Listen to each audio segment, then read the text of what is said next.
Et si ce que tu pensais connaître sur les anges n'était que la surface?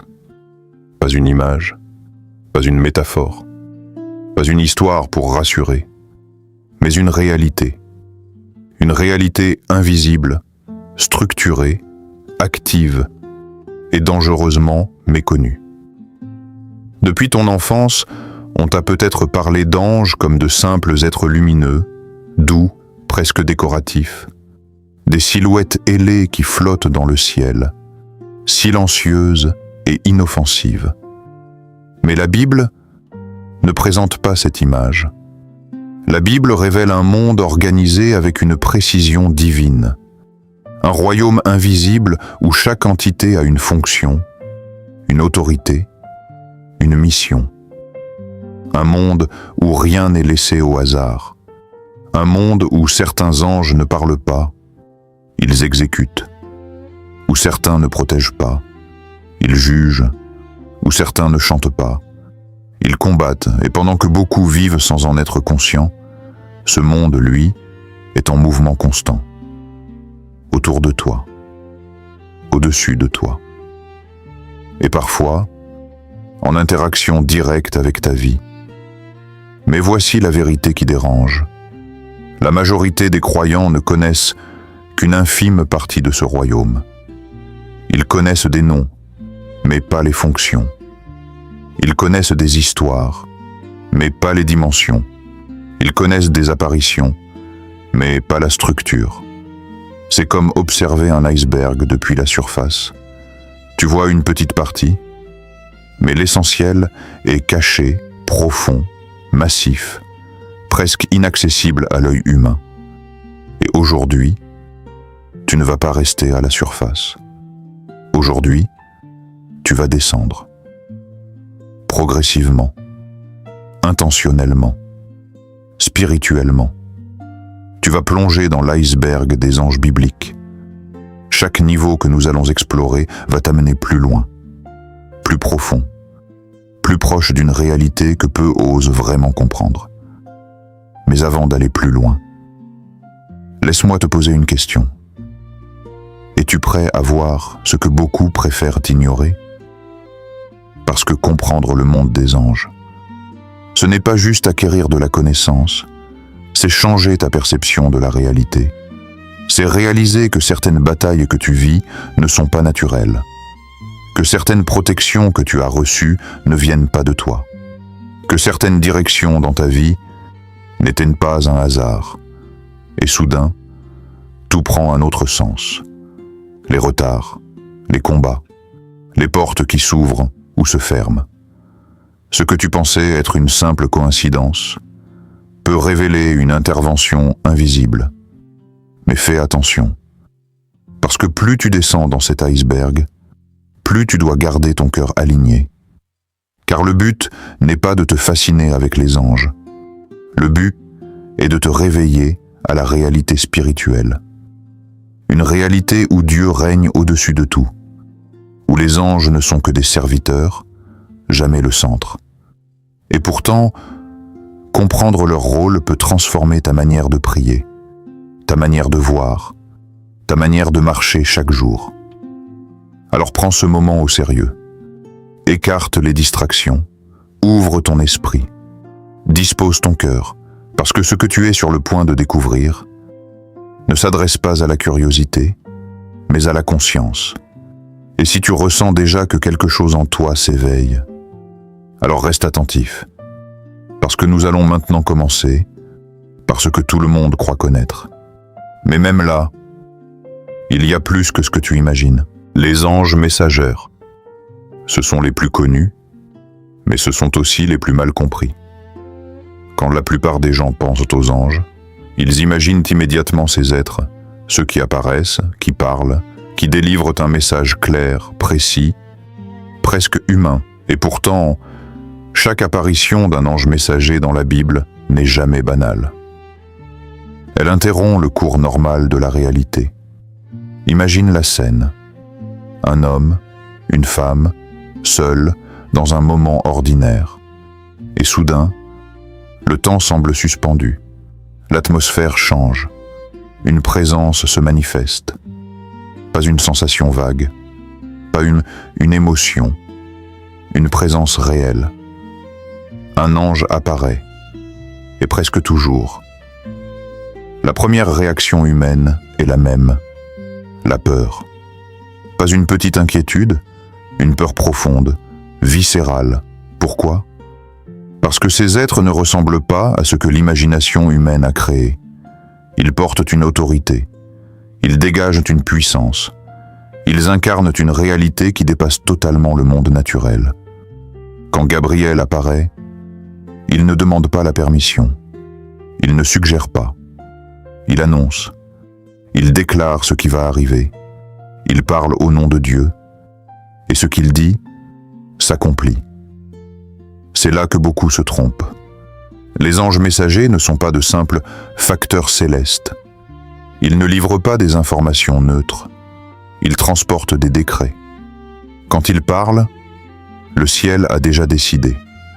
Quand ils apparaissent, quelque chose est déjà en mouvement. Regarde Marie, une jeune femme dans une vie simple. Et soudain, un ange lui annonce qu'elle portera le Sauveur. Ce moment change l'histoire de l'humanité. Mais comprends ceci. Ce n'est pas la discussion qui a changé l'histoire. C'est le décret que l'ange a apporté. L'ange n'était pas là pour convaincre. Il était là pour annoncer. Et parfois, les anges messagers ne viennent pas pour rassurer. Ils viennent pour avertir. Ils viennent pour corriger une direction. Ils viennent pour révéler un danger invisible. Et dans certains cas, ignorer leur message peut coûter cher, parce que derrière chaque message, il y a une intention divine. Et derrière cette intention, il y a un plan. Un plan que l'homme ne voit pas toujours. Ce qui est fascinant, c'est que ces anges interviennent souvent à des moments critiques. Pas au hasard. Jamais au hasard. Ils apparaissent quand une décision doit être prise. Quand un tournant approche. Quand une intervention est nécessaire. Cela veut dire une chose. Le ciel observe. Le ciel parle. Et parfois, le ciel envoie. Mais voici une réalité que peu comprennent. Tu n'as pas besoin de voir un ange pour être guidé par Dieu, parce que leur mission n'est pas d'attirer l'attention sur eux, mais de pointer vers la volonté divine. Ils ne cherchent pas à être vus, ils cherchent à être obéis. Et aujourd'hui encore, même si tu ne les vois pas, cela ne signifie pas qu'ils ne sont pas actifs. Parce que dans l'invisible, Dieu continue de parler. Les archanges. Maintenant, on descend plus profondément. On quitte les messagers et on entre dans le domaine des stratèges célestes. Les archanges, ce ne sont plus simplement des envoyés, ce sont des commandants, des autorités spirituelles, des leaders dans le royaume invisible. Et leur existence révèle quelque chose de fondamental. Le ciel est organisé comme une armée, structuré, hiérarchisé, prêt. Et si le ciel est organisé comme une armée, alors contre quoi se prépare-t-il ? La réponse est simple et troublante. Il y a une guerre. Pas une guerre visible, pas une guerre médiatisée, mais une guerre réelle, une guerre spirituelle. Et Michel, l'archange, est au cœur de ce combat. Il n'est pas décrit comme un messager. Il est décrit comme un combattant, un protecteur, un défenseur du peuple de Dieu. Quand il intervient, ce n'est pas pour parler, c'est pour agir, pour s'opposer, pour résister, pour vaincre. Cela change complètement la perspective. Parce que cela signifie que certaines batailles dans ta vie ne sont pas seulement émotionnelles, ni seulement physiques, elles sont spirituelles. Il y a des forces que tu ne vois pas, mais qui influencent, qui résistent, qui combattent, et en face, il y a des armées célestes, des anges guerriers, des archanges qui dirigent. Cela veut dire que tu n'es pas seul, même quand tu te sens seul, même quand rien ne semble bouger, même quand la pression est forte. Dans l'invisible, quelque chose peut être en train de se battre pour toi. Mais comprends ceci, Les archanges n'agissent pas indépendamment. Ils obéissent à Dieu. Ils ne combattent pas pour leurs propres intérêts. Ils exécutent une stratégie divine.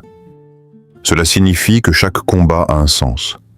Chaque opposition a une raison. Chaque victoire est alignée avec un plan supérieur.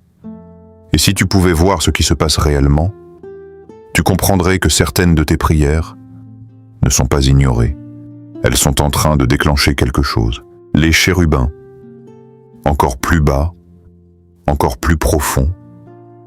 On entre maintenant dans une zone que peu osent contempler. Les chérubins. Oublie immédiatement toutes les images que tu as vues. Oublie les représentations douces, enfantines. Parce que les chérubins ne sont pas là pour rassurer. Ils sont là pour protéger. Et leur mission est terrifiante dans sa simplicité. Empêcher l'accès à ce qui est sacré. Dans la Genèse, après la chute de l'homme, Dieu place des chérubins à l'entrée du jardin d'Éden. Pas pour décorer, pas pour observer, mais pour bloquer, pour empêcher l'humanité de revenir à l'arbre de vie. Pourquoi? Parce que tout accès à la présence de Dieu n'est pas automatique. Il y a des limites, il y a des frontières, il y a une sainteté qui ne peut pas être approchée n'importe comment. Et les chérubins incarnent cette réalité. Ils sont des gardiens, pas des guides. Ils ne montrent pas le chemin. Ils empêchent l'entrée. Leur présence dit une chose. Tout ce qui est sacré doit être protégé. Et cela nous confronte à une vérité inconfortable. L'accès à Dieu n'est pas basé sur le désir humain, mais sur les conditions divines. Les chérubins ne négocient pas. Ils ne discutent pas. Ils exécutent, ils gardent, ils filtrent. Et dans certaines visions bibliques, leur apparence est décrite comme complexe, imposante, presque indescriptible. Ce ne sont pas des formes simples, ce sont des créatures qui reflètent une dimension de la gloire divine que l'esprit humain peine à comprendre. Leur rôle est silencieux, mais fondamental. Ils ne parlent presque pas, ils n'annoncent rien. Mais sans eux, l'ordre spirituel serait brisé, les séraphins. Et maintenant, nous approchons du feu. Pas un feu naturel, pas un feu destructeur, un feu pur, un feu vivant. Les séraphins. Ces êtres ne se tiennent pas à distance. Ils sont devant le trône, dans la proximité directe de Dieu. Et leur activité est constante. Ininterrompu, il proclame « Saint, Saint, Saint », encore, encore, encore, sans fatigue, sans distraction, sans pause. Pourquoi? Parce que la gloire de Dieu est infinie, et chaque instant révèle une nouvelle dimension. Ce qu'ils voient ne peut pas être ignoré, ce qu'ils expérimentent ne peut pas être contenu. Alors ils répondent par l'adoration, pas une adoration forcée, une adoration naturelle, inévitable. Ils sont appelés brûlants, parce qu'ils sont consumés par la présence. Et cela nous révèle quelque chose de profond. Plus tu es proche de Dieu, moins tu peux rester indifférent. L'adoration devient une réaction, pas une obligation, une réponse. Et dans une vision, un séraphin touche les lèvres d'un homme avec un charbon ardent. Un acte étrange, puissant, symbolique. Parce que la présence de Dieu ne fait pas que révéler. Elle purifie, elle transforme, elle brûle ce qui n'est pas aligné. Et aujourd'hui, beaucoup veulent la haine, veulent la bénédiction, sans comprendre la sainteté. Mais les séraphins nous rappellent une vérité. Dieu n'est pas seulement amour, il est saint. Et cette sainteté change tout, les principautés. Il existe une dimension du monde spirituel que beaucoup préfèrent ignorer. parce qu'elle remet en question une idée confortable, que tout ce qui arrive dans ta vie est uniquement le résultat du visible. Mais si certaines réalités qui t'entourent étaient influencées par des autorités invisibles, pas des influences vagues, pas des impressions, des autorités structurées, les principautés. Ce mot n'est pas utilisé au hasard. Il parle de gouvernement, de juridiction, d'influence territoriale. Les principautés ne sont pas simplement des êtres célestes isolés, elles sont associées à des territoires, des régions, des nations, des sphères d'influence. Cela signifie que le monde spirituel ne flotte pas sans organisation. Il est structuré, stratégiquement positionné. Certaines zones sont sous une pression particulière. Certaines régions semblent constamment marquées par des conflits, des blocages, des cycles répétitifs. Et souvent, l'explication dépasse le naturel. Ce n'est pas seulement politique, ce n'est pas seulement culturel, c'est spirituel. Dans certains passages bibliques, on voit des retards dans des réponses divines. Non pas parce que Dieu tarde, mais parce qu'il y a opposition, une résistance, une confrontation invisible. Et cela change tout. Parce que cela veut dire que certaines choses dans ta vie ne sont pas justes comme ça. Certaines luttes ne viennent pas de toi. Certaines lourdeurs ne sont pas uniquement émotionnelles. Il y a des influences invisibles qui cherchent à peser, à orienter, à bloquer. Mais en même temps, cela révèle aussi quelque chose de puissant. Dieu n'est jamais pris au dépourvu. Même face à ses autorités spirituelles, il reste souverain. Les principautés ne sont pas indépendantes. Elles opèrent dans une réalité où Dieu règne au-dessus de tout. Mais leur existence explique pourquoi certaines percées demandent plus que des efforts humains. Pourquoi certaines situations exigent plus que de la logique. Parce que la bataille ne se joue pas seulement ici, elle se joue aussi ailleurs. Et comprendre cela, c'est commencer à voir différemment les puissances et dominations. Si tu pensais que le monde spirituel était chaotique, alors cette partie va renverser ta perception. Parce que ce que la Bible révèle, ce n'est pas un univers désorganisé, c'est un système parfaitement orchestré. Les puissances, les dominations. Ces mots ne sont pas symboliques, ils décrivent des fonctions, des responsabilités, des rôles précis dans l'ordre divin. Ces entités ne sont pas là pour apparaître devant les humains. Elles ne sont pas visibles, mais leur impact est constant. Elles participent à maintenir l'équilibre spirituel. Elles exécutent des jugements. Elles appliquent des décisions qui viennent directement de Dieu. Imagine un instant, un univers où chaque élément est sous contrôle. Pas contrôlé de manière rigide, mais gouverné avec une précision parfaite. Chaque événement, chaque mouvement, chaque interaction spirituelle. Rien n'est laissé au hasard. Ce que l'homme appelle coïncidence peut être le résultat d'une orchestration invisible. Et ces puissances, ces dominations, font partie de cette orchestration. Elles ne cherchent pas la reconnaissance. Elles ne cherchent pas à être vues. Elles opèrent silencieusement, efficacement, selon un ordre établi. Cela révèle une vérité qui peut à la fois rassurer et confronter. Dieu n'improvise rien.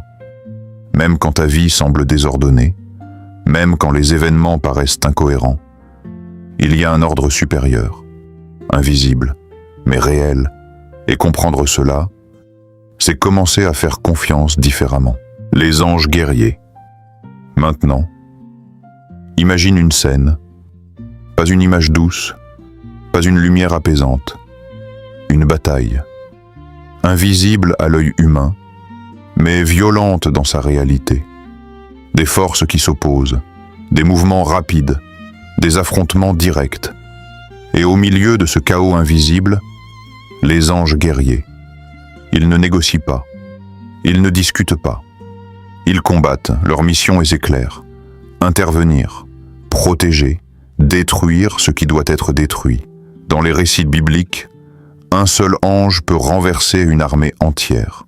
Pas avec effort, pas avec difficulté, avec autorité, avec précision, avec puissance. Cela dépasse l'imagination humaine, parce que nous sommes habitués à mesurer la force selon des critères visibles. Mais dans le monde spirituel, la puissance ne fonctionne pas de la même manière. Un seul ordre divin peut déclencher une intervention massive. Et ces anges sont les exécutants de cette puissance. Cela veut dire que certaines victoires dans ta vie ne sont pas le fruit de ta capacité, mais d'une intervention que tu n'as même pas vue. Des batailles gagnées, sans que tu saches qu'elles ont eu lieu. Des dangers écartés, sans que tu comprennes pourquoi. Et parfois, ce que tu appelles chance était une protection, invisible, mais réelle. Les anges serviteurs des croyants. Et maintenant, on entre dans quelque chose de plus personnel, plus proche, plus direct. Parce que oui, certains anges sont envoyés pour servir, pas pour être admirés, pas pour être invoqués, mais pour accompagner, protéger, assister. Peut-être que tu ne les as jamais vus, peut-être que tu ne les as jamais ressentis. Et pourtant, cela ne signifie pas qu'ils ne sont pas là, parce que leur mission n'est pas de se révéler, mais d'agir, discrètement, silencieusement. Ils interviennent dans des moments que tu ne remarques même pas. Un accident évité, une décision influencée, un chemin changé au bon moment. Et tu continues ta journée, sans réaliser que quelque chose a été empêché. Mais il y a une chose essentielle à comprendre. Ces anges ne sont pas à ton service, comme des outils. Ils ne répondent pas à tes ordres. Ils ne sont pas activés par des formules. Ils obéissent à Dieu, uniquement. Cela change tout, parce que cela recentre ton regard. Ce n'est pas sur eux que tu dois dépendre, mais sur celui qui les envoie. Et quand ta vie est alignée, quand ton cœur est connecté, alors ce que Dieu ordonne s'accomplit, même dans l'invisible. Les révélations profondes.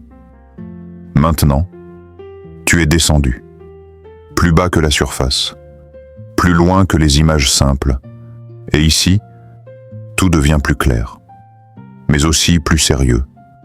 Parce que voici la vérité que beaucoup évitent. Les anges ne sont pas le centre. Dieu l'est.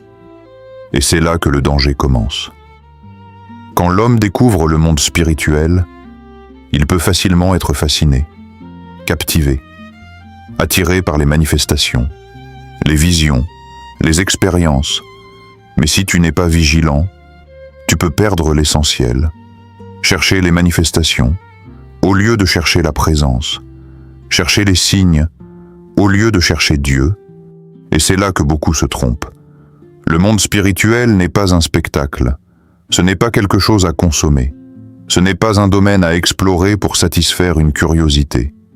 C'est une réalité qui demande du discernement, de la maturité, de l'équilibre, parce que tout ce qui est spirituel n'est pas automatiquement divin.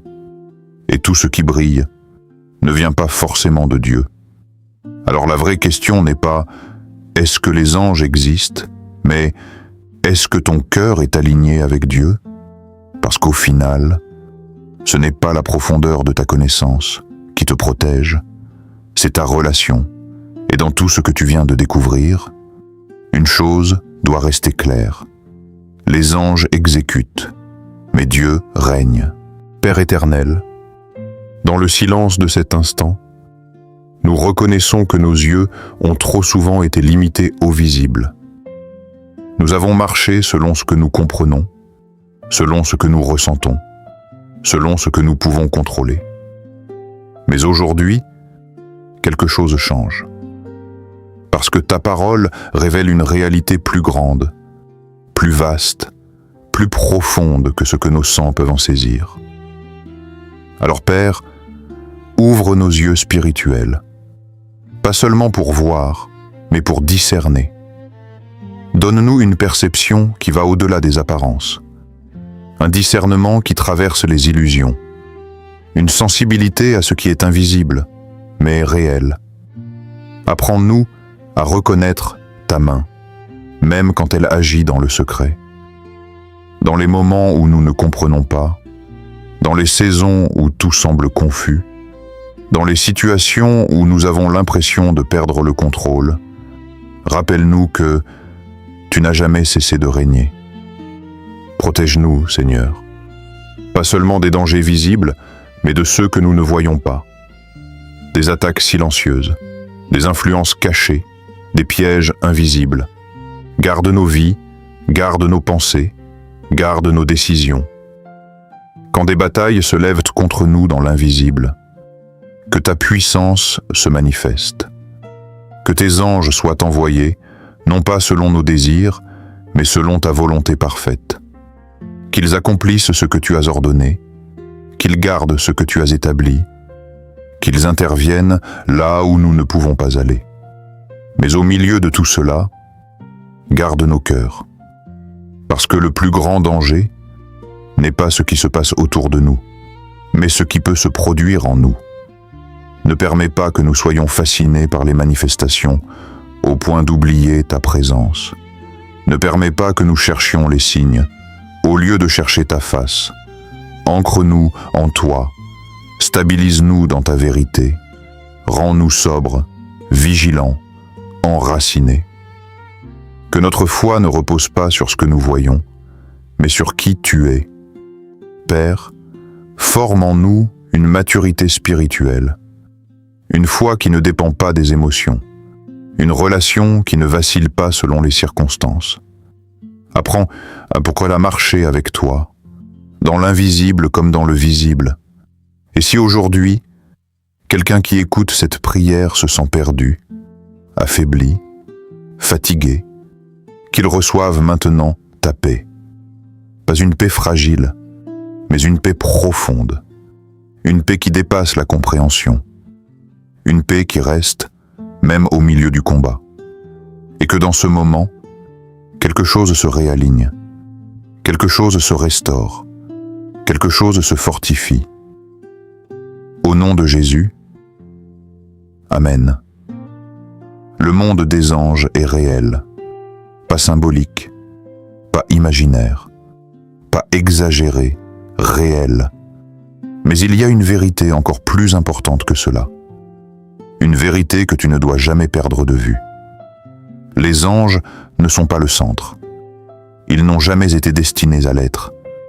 Ils ne sont ni la source, ni le but.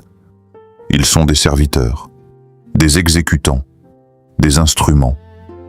Et si tu fais l'erreur de fixer ton regard sur eux, tu risques de passer à côté de l'essentiel. Parce que tout ce que les anges font pointe vers Dieu, toujours. Ils ne cherchent pas l'attention. Ils ne réclament pas la reconnaissance. Ils ne détournent jamais la gloire.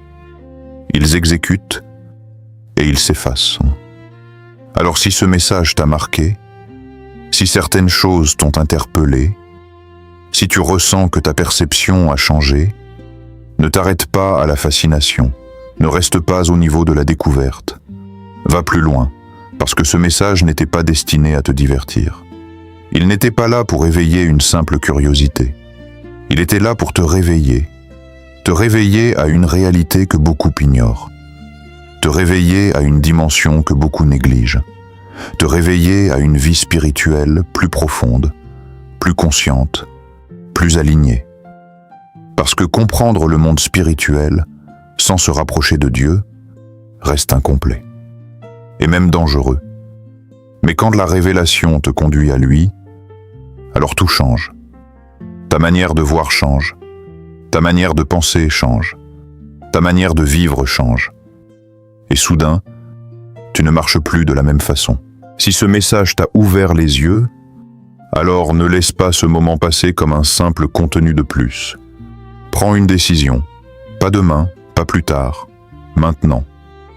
Abonne-toi à Voix du Réveil Global parce que ce n'est pas juste une chaîne, c'est un appel. Un appel à sortir de la tiédeur. Un appel à entrer dans la vérité. Un appel à vivre une foi réelle, profonde, engagée.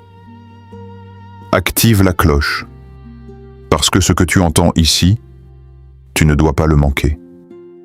Chaque message est une opportunité, une semence, un réveil. Écris en commentaire. Je choisis de voir au-delà du visible. Pas pour faire joli, mais comme une déclaration, une prise de position. Partage cette vidéo, parce que quelqu'un autour de toi vit des choses qu'il ne comprend pas. Quelqu'un cherche des réponses. Quelqu'un a besoin d'être réveillé. Et ce message peut être le point de départ. Parce que nous ne sommes pas appelés à rester endormis. Nous ne sommes pas appelés à vivre à moitié éveillés spirituellement. Nous sommes une génération appelée à se lever, à discerner, à marcher dans la lumière, à vivre avec conscience, avec foi, avec vérité. Et si tu ressens que ce message t'a parlé, alors ce n'est pas un hasard. C'est une invitation à aller plus loin.